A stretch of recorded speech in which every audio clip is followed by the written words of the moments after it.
ప్రసన్న వదనం. Suhas main లీడ్గా మన ముందుకు వచ్చిన మరో కొత్త మూవీ. తెలుగులో రిలీజ్ అయ్యి థియేటర్స్లోకి వచ్చిన తర్వాత ఇప్పుడు ఆహాలో అరౌండ్ 2 hours 30 minutes రన్ టైంతో స్ట్రీమ్ అవుతూ ఉంది. ఇది ఒక క్రైమ్ సస్పెన్స్ థ్రిల్లర్ జానర్లో రిలీజ్ అయినా కూడా అంత థ్రిల్లింగ్ ఆస్పెక్ట్స్తో అయితే అనిపించలేదు. మూవీ చూసినంతసేపు కూడా ఎక్కడో చాలా దగ్గర ల్యాగ్ అనిపించింది. కొన్ని పాయింట్స్ అయితే మనం చూసి ఎక్స్పెక్ట్ చేసేది నెక్స్ట్ ఏం జరుగుతుందో. పర్ఫార్మెన్స్ పరంగా అందరిది బాగుంది అనిపించినా కూడా స్టోరీ కంటెంట్ అంత గొప్పగా అయితే అనిపించలేదు. ఎక్కడో ఒక దగ్గర తగ్గిందని అయితే అనిపించింది నాకు మూవీ చూస్తున్నంతసేపు. ఇక స్టోరీ విషయానికి వచ్చినట్లయితే డెప్త్గా కాకుండా బేసిక్గా స్టోరీ అయితే చెప్తాను. సో దానికంటే ముందుగా క్యారెక్టర్స్ గురించి చెప్తాను. ఇందులో మెయిన్ లీడ్ హీరో పేరు సూర్య, హీరోయిన్ పేరు ఆద్య. హీరో బెస్ట్ ఫ్రెండ్ ఉంటాడు. అతని క్యారెక్టర్ వైవా హర్ష గారు అయితే యాక్ట్ చేశారు. అతని పేరు విఘ్నేష్. మూవీ స్టార్టింగ్లో సూర్య, విఘ్నేష్ మరియు సూర్య వాళ్ళ అమ్మ నాన్న కారులో వెళ్తున్నప్పుడు యాక్సిడెంట్ అవుతుంది. అందులో స్పాట్లో సూర్య వాళ్ళ అమ్మ నాన్న చనిపోతారు. సో సూర్యకి మేజర్ దెబ్బలు అయితే తగులుతాయి. సో హాస్పిటల్ అడ్మిట్ చేసిన తర్వాత అతనికి వచ్చిన మెడికల్ కాంప్లికేషన్స్ ఏంటంటే బేసిక్గా 2 ఉంటాయన్నమాట. పేర్లు అయితే అడగద్దు, అవి నోరు కూడా జరగవు. ఇతనికి వచ్చిన ఫస్ట్ ప్రాబ్లం ఏంటంటే ఫేస్ బ్లైండ్నెస్. అంటే ఇతనికి వాళ్ళ అమ్మ పేరు తెలుసు, నాన్న పేరు తెలుసు, వాళ్ళు ఏం చేస్తారో తెలుసు, తన ఫ్రెండ్ పేరు కూడా తెలుసు. కానీ ఫేస్ చూసాడంటే మాత్రం అది వాళ్ళేనా కాదా అని అయితే రికగ్నైజ్ చేయలేడు. ఇక తను ఎవరినైనా మనుషుల్ని గుర్తుపట్టాలంటే వాళ్ళ సెకండరీ థింగ్స్ కానీ, అంటే సపరేట్గా యూనిక్ హెయిర్ స్టైల్ కానీ, టాటూస్ కానీ, డ్రెస్సింగ్ స్టైల్ కానీ, హైట్ని బట్టి కానీ అట్లాగా పలానా మనిషి అని అయితే గుర్తుపెట్టుకోగలడు. సెకండ్ థింగ్ వచ్చేసి వాయిస్ రికగ్నిషన్ కూడా కోల్పోతాడు. సో అతను అందరి మాటలు వినిపిస్తాయి, చెప్పేది కూడా అర్థం చేసుకుంటాడు, కానీ ఆ వాయిస్ ఏ మనిషిది అనేది అయితే రికగ్నైజ్ చేయలేడు. తను కాన్షియస్లోకి వచ్చిన తర్వాత తన బెస్ట్ ఫ్రెండ్ విఘ్నేష్ని కూడా గుర్తుపట్టలేడు. సో ప్రాబ్లం అర్థం చేసుకున్న తర్వాత విఘ్నేష్ తన హెయిర్కి ఒక యూనిక్గా కలర్ వేయించుకుంటాడు. సో ఈ కలర్ ఉంటే తన ఫ్రెండ్ అని చెప్పేసి సూర్య అయితే గుర్తుపడతాడనమాట. ఇంకా కట్ చేస్తే సూర్య నార్మల్ అయిపోయి తన లైఫ్లో తను జాబ్ చేసుకుంటూ ఉంటాడు. రేడియో మిర్చిలో ఆర్జేగా వర్క్ చేస్తూ ఉంటాడు సూర్య.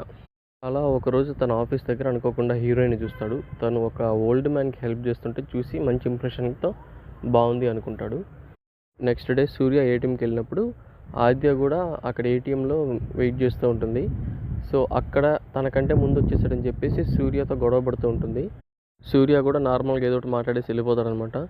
సో ఆ తర్వాత మీటింగ్లో ఆద్యాని ఎవరో రౌడీలు ఏడిపిస్తూ ఉంటే నైట్ టైం క్యాబ్ కోసం వెయిట్ చేస్తున్నప్పుడు సూర్య అదే రోడ్లో కార్ వేసుకొని వస్తాడు. సో అనుకోకుండా సూర్యని లిఫ్ట్ అడిగినప్పుడు ఆద్య అయితే రికగ్నైజ్ చేస్తుంది, కానీ సూర్య అయితే రికగ్నైజ్ చేయలేక నార్మల్గా ఎవరో ర్యాండమ్ అనుకునేసి ఎక్కించుకుంటాడు. సో కారులో ఎక్కినప్పుడు కూడా ఆద్య పాస్ట్లో ఏటీఎం దగ్గర గొడవ అయినా కూడా అవి మనసులో పెట్టుకోకుండా అడిగిన వెంటనే హెల్ప్ చేసినందుకు థ్యాంక్స్ చెప్తుంది. సో దానికి సూర్య తన ఫేస్ రికగ్నైజ్ చేయకుండా ఎవరో ర్యాండమ్ వ్యక్తి అనుకో నార్మల్గా ఆ టాపిక్ని స్కిప్ చేసేస్తాడు. నెక్స్ట్ డే ఒకరోజు చిల్డ్రన్స్ డే సందర్భంగా తను ఆర్జేలో వర్క్ చేస్తున్నప్పుడు ఆ రోజు చిల్డ్రన్స్తో మాత్రమే కాల్స్ అటెండ్ చేసి వాళ్ళు చెప్పే స్టోరీస్ కానీ లేదా వాళ్ళు పాడే పాటలు కానీ వినిపించి అందరికీ ఎంటర్టైన్ చేయాలనుకుంటాడు. సో అందులో భాగంగా ఒక పాపతో మాట్లాడుతుంటే ఆ పాప సూర్యకు ఒక స్టోరీ కూడా చెప్తుందనమాట. అదే ఎఫ్ఎంని వేరే చోట ఇంకొక ఫ్యామిలీ వింటూ ఉంటుందన్నమాట. సో అది వచ్చేసి ఏసీపీ, ఆమె పేరు వైదేహి. సో ఏసీపీ భర్త వచ్చేసి ఆర్కిటెక్ట్గా వర్క్ చేస్తుంటాడు, అతని పేరు వరుణ్. సో అతని ఫ్యామిలీ మెంబర్స్ అందరూ కూడా వింటూ ఉంటారు. సో పాప క్యూట్గా చెప్పింది కదా అనుకో అందరూ అప్రిషియేట్ కూడా చేస్తారు. వాళ్ళ ఇంట్లోనే ఒక అమ్మాయిని కూడా చూపిస్తారనమాట. సో తన పేరు అమృత. ఈ పేరు గుర్తుపెట్టుకోండి, నెక్స్ట్ స్టోరీ చెప్పేటప్పుడు కంటిన్యూ చేసేటప్పుడు మీకు అర్థమవుతుంది. నెక్స్ట్ సీన్లో ఆద్య రోడ్డు మీద వెళ్తుంటే ఒక దొంగ తన చైన్ పట్టుకొని అయితే పారిపోతూ ఉంటాడు. సో తన వెనకాల పరిగిస్తున్నప్పుడు అదే రోడ్లో సూర్య కూడా పరిగిస్తూ కనిపిస్తాడు. ఆద్య సూర్యని చూడగానే రికగ్నైజ్ చేస్తుంది, కానీ సూర్య మాత్రం కొత్త అమ్మాయిని చూసినట్టే చూస్తాడు. బేసిక్గా ఫేస్ కనిపించదు కాబట్టి సూర్య ఏంటంటే ఆద్యని దాటేసి దొంగను కూడా దాటేసి బస్సు ఎక్కేస్తాడు. బస్సు ఎక్కేసి దొంగను చూసి ఆల్రెడీ ఆ దొంగను ఇంతకుముందు ఎప్పుడో చూస్తుంటాడు. ఆ చూసిన విషయాన్ని కూడా గుర్తుపెట్టుకోకుండా అతన్ని బస్సు ఎక్కించుకునేసి అయితే తీసుకెళ్ళిపోతాడు. ఆ సీన్ చూసిన ఆద్య మరియు తన ఫ్రెండ్ వీళ్ళిద్దరూ దొంగలు అనుకునేసి పోలీస్ కంప్లైంట్కి ఇద్దామని చెప్పేసి వెళ్తారనమాట. కట్ చేస్తే ఆ రోజు నైట్ వర్షం పడుతూ ఉంటుంది. సూర్య ఒక ప్లేస్లో ఆగి వర్షం తగ్గేదాకా వెయిట్ చేస్తూ ఉంటాడు. సో ఆ టైంలో వర్షం తగ్గిన తర్వాత అతను ఆపోజిట్ రోడ్లో 2 కపుల్స్ నడవడం చూస్తాడు. సో లారీ వచ్చే టైంకి ఆ అబ్బాయి అమ్మాయిని అయితే లారీ మీద తోసేస్తాడనమాట. అది చూసి సూర్య టెన్షన్ పడి అక్కడి నుంచి పారిపోతాడు. ఫేస్ బ్లైండ్నెస్ వల్ల అతను అమ్మాయి అబ్బాయి ఫేస్ని అయితే గుర్తుపెట్టుకోలేడు. నెక్స్ట్ డే న్యూస్ పేపర్లో మాత్రం అది రోడ్ యాక్సిడెంట్ లాగా న్యూస్ వస్తుంది. అది చూసిన సూర్య అది యాక్సిడెంట్ కాదు మర్డర్ అని చెప్పి పోలీసులకు చెప్పాలనుకుంటాడు. కానీ విఘ్నేష్ పోలీసులు గుర్తుపెట్టమంటే ఎలా చెప్తావు, మళ్ళీ ఇవన్నీ పోలీసు కేసు ఎందుకు, నీకు ఇవన్నీ అనవసరం అని చెప్పేసి ఆపిచ్చేస్తాడు. కానీ సూర్యకి ఇదంతా నచ్చక ఎక్కడ దొంగ తప్పించుకుంటాడని చెప్పేసి బాధతో తను విఘ్నేష్ తెలియకుండా ఒక ఎస్టీడీ కాల్ నుంచి పోలీసులకు ఫోన్ చేసి అయితే అది యాక్సిడెంట్ కాదు మర్డర్ అని చెప్పేస్తాడు. ఆ న్యూస్ విన్న కానిస్టేబుల్ తన ఎస్ఐ దగ్గరికి వెళ్ళేసి ఈ మ్యాటర్ చెప్పంగానే ఇంకొక ట్విస్ట్ అనమాట. ఆ ఎస్ఐయే ఆ ముందు రోజు నైట్ ఆ యాక్సిడెంట్ చేసిన వ్యక్తి. ఆ న్యూస్ వినంగానే చూసింది ఎవరని చెప్పేసి ట్రాక్ చేయమని చెప్తాడు. ఆ తర్వాత సూర్యకి పోలీస్ స్టేషన్ నుంచి అయితే కాల్ వస్తుంది. సో ఎందుకు పిలిచారని చెప్పి భయపడుతూ వెళ్తుంటే అక్కడ ఏంటంటే ఆద్య మరియు తన ఫ్రెండ్ చైన్ స్నాచింగ్ కేసులో సూర్య మీద కంప్లైంట్ ఇచ్చుంటారు. సో అక్కడికి వెళ్ళిన తర్వాత తనకి జరిగింది కూడా ఏం తెలియదు అనమాట. తను కాదని చెప్తుంటే అప్పుడు నిజమైన దొంగను అరెస్ట్ చేసి తీసుకొచ్చినప్పుడు ఆద్య మిస్అండర్స్టాండింగ్ చేసుకుందని చెప్పి తెలుసుకొని సూర్యకి సారీ చెప్పి అప్పటి నుంచి ఫ్రెండ్స్ అవుతారు. ఆద్య ఏంటంటే ఒక బెంజ్ షోరూంలో సేల్స్ మేనేజర్గా వర్క్ చేస్తూ ఉంటుంది. ఇంకో పక్క ఎస్ఐ తన గురించి ఎవరికో నిజం తెలిసిపోయిందని చెప్పి భయపడి ఆ సీసీ కెమెరాల్లో ఎస్టీడీ కాల్ దగ్గరికి వెళ్ళి ఎవడు చూశాడని చెప్పి కార్ నెంబర్ అయితే దొరుకుతుంది. ఇంకా దాని నుంచి సూర్యని ఐడెంటిఫై చేయడానికి బాగా చెక్ చేస్తూ ఉంటారనమాట. కట్ చేస్తే చనిపోయిన అమృత ఏసీపీ వైదేహి వాళ్ళ ఇంట్లో పనిచేసే వాళ్ళ అమ్మాయి కూతురు అనమాట. అందుకని ఏసీపీ వాళ్ళ ఇంటికి వెళ్ళేసి తనని ఓదారుస్తుంటుంది. హెల్ప్ ఏమైనా కావాలంటే కాల్ చేయమని కూడా అడుగుతుంది. సో ఇంట్లో నుంచి బయటకు వచ్చిన తర్వాత కార్లో వరుణ్ వెయిట్ చేస్తూ ఉంటాడు. సో తను ఇంట్లోకి రావడానికి మాత్రం ఇష్టపడ్డనమాట. అక్కడి నుంచి ఇద్దరు కలిసి వెళ్ళిపోతారు. తర్వాత ఆ ఎస్ఐ ఆ కార్ని ట్రాక్ చేసి ఆ కారు సూర్యదని గుర్తుపట్టి తన్ని ఫాలో చేస్తాడు 2 days. ఒకరోజు నైట్ ముసుగేసుకొచ్చేసి తన్ని కొడతాడు. అనవసరంగా తెలియని కేసులో ఇన్వాల్వ్ అవుతున్నావు, జాగ్రత్తగా ఉండమని చెప్పి, లేదంటే చంపేస్తానని చెప్పి వార్నింగ్ ఇస్తాడు ముసుగేసుకొచ్చి కొట్టుకుంటూ కూడా. ఆ టైంలో సూర్య తన షర్టుని చంపేస్తాడు. అప్పుడు ఆ ముసుగేసుకున్న వ్యక్తి చెస్ట్ పైన ఒక చిన్న పాప అడుగు టాటూ అయితే చూస్తాడు. ఇంకా అక్కడికి చాలామంది జనాలు రావడంతో అక్కడి నుంచి అతను పారిపోతాడు. నెక్స్ట్ డే ఇంకా సూర్య ధైర్యం చేసి తన మీద అటాక్ కూడా జరిగిందని చెప్పేసి స్టేషన్లో కంప్లైంట్ ఇవ్వడానికి అయితే వెళ్తాడు. ఆ టైంలో ఎస్ఐతో మాట్లాడతా అని చెప్పేసి హెడ్ కానిస్టేబుల్తో చెప్తే వెయిట్ చేయమంటాడు. సో అప్పుడు ఏంటంటే ఏసీపీ భర్త వరుణ్ స్టేషన్కి వచ్చేసి లంచ్ కోసం వెయిట్ చేస్తూ ఉంటారు. ఎస్ఐ కూడా అక్కడే ఉంటాడు. సో ఏసీపీ రాగానే ఎస్ఐ కూడా జాయిన్ అవ్వమంటుంది. సో ముగ్గురు కలిసి భోజనం చేస్తున్న టైంలో వరుణ్ చాలా టెన్షన్ పడుతూ అమృత చావు గురించి డీటెయిల్స్ గురించి అడుగుతూ ఉంటాడు. సో అవన్నీ త్వరగా దొరికేస్తాయి, త్వరలోనే పట్టుకుంటామని చెప్పి ఏసీపీ చెప్పగానే వరుణ్ చాలా కంగారు పడుతూ ఉంటాడు. ఇప్పుడు ఎస్ఐ స్టేషన్కి వచ్చిన సూర్యని చూసి వీడెందుకు వచ్చాడని చెప్పి టెన్షన్ పడుతూ ఉంటాడు. తర్వాత వరుణ్ సడన్గా లేచి మీటింగ్ ఉందని చెప్పేసి వెళ్ళిపోతాడు. సో ఎస్ఐ కూడా లేచి సార్ దగ్గరికి వెళ్తా అని చెప్పేసి వెళ్తాడు. ఆ బయటికి వచ్చిన తర్వాత సూర్యని కలుద్దామంటే తను కనిపించడు. తన కోసం స్టేషన్ అంతా తిరుగుతుంటే సూర్య అనుకోకుండా ఏసీపీని కలుస్తాడు. సో ఏసీపీ ఏంటి విషయం అని చెప్పేసరికి తను జరిగిన స్టోరీ అంతా చెప్తాడు. తనకి ఫేస్ బ్లైండ్నెస్ ఉందని, అందువల్ల రికగ్నైజ్ చేయలేడని, అమృత అది యాక్సిడెంట్ కాదు మర్డర్ అని అయితే చెప్తాడు. తర్వాత ఎవరో తన మీద అటాక్ చేశారని చెప్పేసి వాడికి చెస్ట్ మీద టాటూ ఉందని కూడా చెప్తాడు. సో ఆ డీటెయిల్స్ అన్ని నోట్ చేసుకున్న తర్వాత ఏసీపీ తన కార్డు ఇచ్చి ఏమైనా ప్రాబ్లం ఉంటే ఏమైనా గుర్తొచ్చినా తనకు ఫోన్ చేయమని చెప్తుంది. ఆ తర్వాత ఏసీపీ ఫాస్ట్గా ఎస్ఐ దగ్గరికి వెళ్ళేసి కొట్టేసి మనం చేసిన మర్డర్ ఎవడో చూశాడు, నువ్వు ఇంత నెగ్లిజెంట్గా ఎందుకున్నావు అని చెప్పి అయితే ఎస్ఐని కొడుతుంది. దీంతో ఇంకొక పెద్ద ట్విస్ట్ అయితే రివీల్ అవుతారనమాట. సో ఇంతకాలం మనం వరుణ్ అయితే అనుకుంటాం కానీ హత్య చేసింది ఎస్ఐ ఏసీపీ కలిసి అయితే చేస్తారు. ఇది interval bank. So second half ఏంటంటే స్టార్టింగ్లో హీరోయిన్కి మ్యాచెస్ చూస్తుంటే తను బయట వ్యక్తిని ఇష్టపడదు. సో అనుకోకుండా సూర్యని అయితే ఇష్టపడుతుంది. సో సూర్య కూడా ఆద్యని ఇష్టపడుతూ తనకున్న ప్రాబ్లం గురించి చెప్పి ఓకేనా అంటే తను కూడా ఓకే అంటుంది.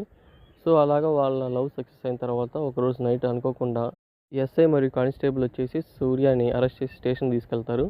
సో ఏసీపీ ఏంటంటే ఒక ఫేక్ విట్నెస్ని క్రియేట్ చేసి అమృతని చంపింది సూర్యని అన్నట్టుగా ఫ్రేమ్ చేసి వాడిని అరెస్ట్ చేద్దామని ప్లాన్ చేస్తారనమాట. సో ఆ ప్రాసెస్లో చెకింగ్ కోసం హాస్పిటల్కి వెళ్ళేటప్పుడు ఒక 2 మనుషులు పెట్టి వాడిని చంపించడానికి కూడా ట్రై చేస్తారు. సో అక్కడ అనుకోకుండా వేరే పోలీసుని చంపేస్తాడు. సో ఆ కేసు కూడా సూర్య మీద వేస్తారు. అక్కడి నుంచి దెబ్బలతో తప్పించుకున్న సూర్య విఘ్నేష్ మరియు ఆద్యాలతో కలిసి పోలీసులు తనని ఎందుకు ఇరికించడానికి ట్రై చేస్తున్నారని చెప్పి కనుక్కునే ప్రాసెస్లో ఎస్ఐయే తను ఇరికించాడని తెలుస్తుంది. సో ఒకరోజు ఎస్ఐ ఇంట్లో లేనప్పుడు తన ఇంటికి వెళ్ళి ఏమైనా ఆధారాలు దొరుకుతాయని చెప్పి వెతుకుతూ ఉంటాడు. అప్పుడు ఎస్ఐ ఫోటో అయితే చూస్తాడు ఒకటి. అందులో ఆ చిన్న పాప టాటూని చూసి ఆ రోజు అటాక్ చేసిన వీడే అని, పైగా ఇంకా వెతికితే ఆ రోజు నైట్ అమృతాన్ని చంపేటప్పుడు వేసుకున్న డ్రెస్ కూడా సూర్య చూసి రికగ్నైజ్ చేసి ఇంకా కన్ఫామ్గా ఎస్ఐ చేశాడని చెప్పి ఫిక్స్ అయిపోతాడు. సో తిరిగి తను వచ్చే టైంకి ఇంట్లోనే దాంకొని ఎదురు చూస్తూ ఉంటాడు. ఎస్ఐ వచ్చిన తర్వాత తన 1 ఇయర్ బేబీని పట్టుకొని చంపేస్తా అని చెప్పేసి బ్లాక్మెయిల్ చేసి జరిగిన స్టోరీ అయితే అడుగుతాడు. సో ఎస్ఐ చెప్పిన స్టోరీ ఏంటంటే, అనుకోకుండా ఒకరోజు ఏసీపీ వరుణ్ అనే వ్యక్తిని చూస్తుంది. సో చూడగానే ఇష్టపడుతుందనమాట. సో వరుణ్ కోసం ఏమైనా చేయడానికి సిద్ధపడుతుంది. వరుణ్ తన ఆఫీస్లో ఒక అమ్మాయితో క్లోజ్గా ఉన్నాడని తెలిసి తన మీద కేసు పెట్టేసి లోపల దూయించేస్తుంది. సో వాళ్ళ పేరెంట్స్ కూడా వదిలేసి ఇక్కడికి వచ్చేసి వరుణ్ని పెళ్లి చేసుకుని ఇంట్లో ఉంటుంది. ఏసీపీగా బయట ఉన్నా కూడా ఇంట్లో తను చాలా ప్రేమగా వరుణ్ని చూసుకునేదనమాట. కానీ వైదేహికి యూటరస్లో ఉండే ప్రాబ్లం వల్ల తనకి పిల్లలైతే పుట్టరు. కానీ వరుణ్కి పిల్లలంటే చాలా ఇష్టం. దానివల్ల వరుణ్ చాలా డిప్రెస్ అయిపోతాడు. అది చూసి వైదేహి ఇంకా చాలా బాధపడుతుంది. కొన్ని రోజులు అలా గడిచిన తర్వాత ఒకరోజు అనుకోకుండా వాళ్ళ ఇంట్లో పని మనిషి బదులుగా తన కూతురు అమృత అయితే వస్తుంది. తను హెల్తీగా ఉండడం, తను అప్పుడే ఒక బేబీకి జన్మనివ్వడం చూసిన వరుణ్ సో తన స్పెమ్ని తన వైఫ్ ఎగ్ని తన అండంలో పెడితే బేబీ ఫామ్ అవుతుందని చెప్పి ఆలోచనతో వైదేహికి మ్యాటర్ చెప్పి ఆ ప్రాసెస్కి తన్ని కూడా ఒప్పిస్తాడు. తర్వాత వరుణ్ అమృతని వాళ్ళ ఇంటికి తీసుకొచ్చేసి తనకు కావాల్సిన సౌకర్యాలన్నీ కూడా ఏర్పాటు చేస్తాడు. అలా ఉండగా ఒకరోజు వాళ్ళ ఫ్యామిలీ డాక్టర్ ద్వారా వైదేహికి అయితే ఒక విషయం తెలుస్తుంది. తన యూటరస్ వీక్ వల్ల ఎగ్ కూడా అంత బలంగా ఉండదు, బేబీ ఫామ్ అవ్వడానికి యూజ్ అవ్వదు అని చెప్తుంది. అప్పుడు వైదేహి అమృత డాక్టర్ని కలిసి అసలు ఏం జరిగింది అనేటప్పటికి ఎగ్ తంది కాదు అమృతది మాత్రమే, ఈ విషయం మీకు తెలిస్తే బాధపడతారని చెప్పి వరుణ్ వద్దన్నది అయితే చెప్తాడు. సో ఆ తర్వాత అది విని చాలా బాధపడుతుంది. ఇంట్లో కూడా తనకంటే ఎక్కువ ఇంపార్టెన్స్ అమృతకి ఇవ్వడం చూసి తను చాలా జెలస్ ఫీల్ అవుతుంది. అందుకనే ఎస్ఐతో కలిసి పర్సనల్గా వాళ్ళిద్దరూ అమృతను అయితే చంపేస్తారు. సో ఈ విషయాన్ని ఎస్ఐ సూర్యతో చెప్తాడు. సూర్య అనవసరంగా తనని 3 కేసులు ఇరికిచ్చారు కదా, మీరే ఎలాగైనా నన్ను విడిపించండి, ఇక్కడి నుంచి వెళ్ళిపోతానని చెప్పేసరికి ఎస్ఐ తన ఏసీపీతో మాట్లాడి కన్విన్స్ చేస్తానని చెప్పి నెక్స్ట్ డే తీసుకెళ్తాడు. అక్కడికి వెళ్ళిన తర్వాత ఏసీపీతో మాట్లాడుతున్నప్పుడు ఏసీపీ కోపం వచ్చి ఎస్ఐని చంపేస్తుంది. అక్కడి నుంచి సూర్య కూడా తప్పించుకుంటాడు. మూవీలో సూర్య లవ్ ఓకే అయిన తర్వాత ఆద్య సూర్య గుర్తుపట్టడానికి కోసం తన హెయిర్ కలర్ వేయించుకుంటుంది. సో అదే మేకప్తో ఇప్పుడు వైదేహి కూడా మేకప్ వేసుకుని సూర్య ముందుకెళ్ళేసరికి సూర్య వైదేహినే ఆద్య అనుకుంటాడు.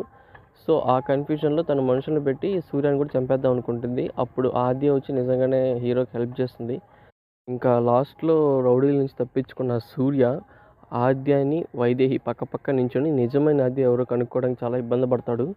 సో తను స్టార్టింగ్లో ఏదైతే చిల్డ్రన్స్ డే రోజు ఒక పాప తనకి స్టోరీ చెప్పి నీతి చెప్తుంది. తన్ని ఎవరైతే ఎక్కువగా ప్రేమిస్తారో వాళ్ళు తన ప్రాణాలు తెగించి వాళ్ళని కాపాడాలని ఫిక్స్ అవుతారని చెప్పే లైన్ గుర్తొస్తుంది. అందువల్ల తను కాల్చుకున్నప్పుడు నిజమైన ఆద్య తన దగ్గరకు వస్తుంది. సో అప్పుడు వైదేహిని గుర్తుపట్టి తను కాల్చి చంపేస్తాడు. ఇక్కడితో మూవీ అయితే కంప్లీట్ అవుతుంది. ఈ మూవీ చూస్తున్నంతసేపు నాకు కూడా ఒకటే అనిపించింది, భలే భలే మొగాడువైలో నానికున్న సిమిలర్ ఇబ్బందిలాగే అనిపించింది మూవీ కంటిన్యూ అవుతున్నంతసేపు కూడా. ఇంకా క్లైమాక్స్ విషయానికి వచ్చినట్లయితే, నేను మీకు తెలుసా అనే మంచు మనోజ్ మూవీ ఒకటి ఉంది. దాంట్లో కూడా క్లైమాక్స్లో హీరోయిన్ మరియు లేడీ విలన్ క్యారెక్టర్ కూడా పక్క నించుంటారు. ఆ టైంలో హీరో కూడా హీరోయిన్ ఎవరు అని కరెక్ట్గా రికగ్నైజ్ చేసి విలన్ని చంపేస్తాడు అనమాట. సో అదే థాట్ ప్రాసెస్ అనిపించింది నాకు. కాపీ అని నేను చెప్పలేను కానీ ఇన్స్పిరేషన్ అయితే అనిపించింది. సో ఫైనల్గా ప్రసన్న వదనం మూవీని ఏ ఎక్స్పెక్టేషన్స్ లేకుండా ఒకసారి అయితే చూడొచ్చు. ఫ్యామిలీతో చూడొచ్చా అంటే అడల్ట్ కంటెంట్ అయితే ఏమీ ఉండదు. So heroine love proposal okay అయినప్పుడు మాత్రం లిప్ కిస్ సీన్ అయితే ఉంటుంది, అంతే తప్ప ఇంకేం ఉండదు. సో ఫైనల్గా మీకు రివ్యూ కానీ ఎక్స్ప్లెనేషన్ కానీ నచ్చినట్లయితే లైక్ చేయండి, షేర్ చేయండి. ఈ ఛానల్ని ఫస్ట్ టైం విజిట్ చేసిన వాళ్ళైతే సబ్స్క్రైబ్ చేసుకోండి. Thank you.